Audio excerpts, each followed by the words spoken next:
আজ আমি এমন একজন মানুষের কথা বলবো যিনি আমাদের শিখিয়েছেন স্বপ্ন দেখলে, কঠোর পরিশ্রম করলে আর নিজের উপর বিশ্বাস রাখলে অসম্ভবও সম্ভব হয়। তিনি হলেন ভারতের প্রাক্তন রাষ্ট্রপতি, বিজ্ঞানী এবং কোটি কোটি তরুণের অনুপ্রেরণা ডক্টর এপিজে আব্দুল কালাম। সারা ভারত তাকে মিসাইল ম্যান হিসেবেই চেনেন। এপিজে আব্দুল কালাম এমন কিছু কথা বলেছেন যেগুলো শুনলে তোমাদের জীবন বদলে যেতে পারে। 1. স্বপ্ন সেটা নয় যেটা আমরা ঘুমিয়ে ঘুমিয়ে দেখি। আসল স্বপ্ন হলো সেটা যেটা আমাদের ঘুমোতে দেয় না।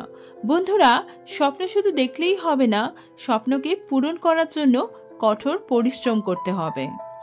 2. ব্যর্থতাকে ভয় পেলে চলবে না। ফেল মানে হলো first attempt in learning. Kalam sir নিজে SLV-3 স্যাটেলাইট উৎক্ষেপণের সময় প্রথমবার ফেল করেছিলেন, কিন্তু তিনি হাল না ছেড়ে চেষ্টা চালিয়ে গেছেন এবং শেষ পর্যন্ত সফল হয়েছেন। আর তারপরেই তিনি প্রধানমন্ত্রীর কাছে ভারতের মিসাইল বানানোর দায়িত্ব পেয়েছিলেন।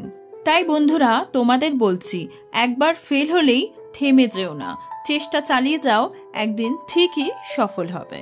3. কালাম স্যার বলতেন, জ্ঞানই সর্বশ্রেষ্ঠ। জ্ঞান মানুষকে মহান করে, তাই প্রতিদিন কিছু নতুন শেখা উচিত।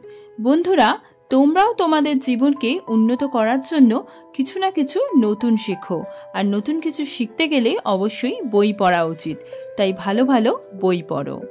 4. যদি তোমরা সফল হয়ে যাও তাহলে দেশ ও সমাজের জন্য কিছু করো। যদি তুমি সত্যিই সাফল্য পেয়ে থাকো তাহলে সেই সাফল্যের কিছুটা দেশকে শেয়ার করা অবশ্যই উচিত, কারণ কালাম স্যারও নিজে খুবই সাধারণ জীবনযাপন করে গেছেন এবং সারাটা জীবন দেশের জন্য কাজ করেছেন, স্টুডেন্টসদের পাশে থেকেছেন। তাই কালাম স্যারের এই বাণীগুলোকে মনে রেখে তোমরা জীবনের পথে এগিয়ে যাও।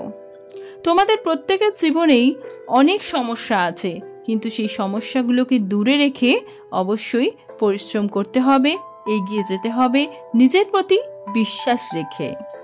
তোমাদের প্রত্যেকের মধ্যেই অসীম শক্তি আছে, যা দিয়ে তোমরা তোমাদের নিজেদের জীবনকে পরিবর্তন করতে পারবে।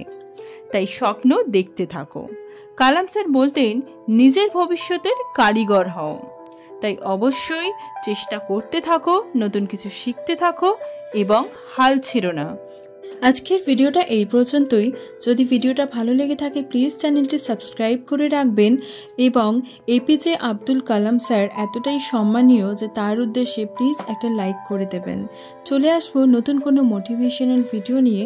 ততদিন ভালো থাকবেন, সুস্থ থাকবেন।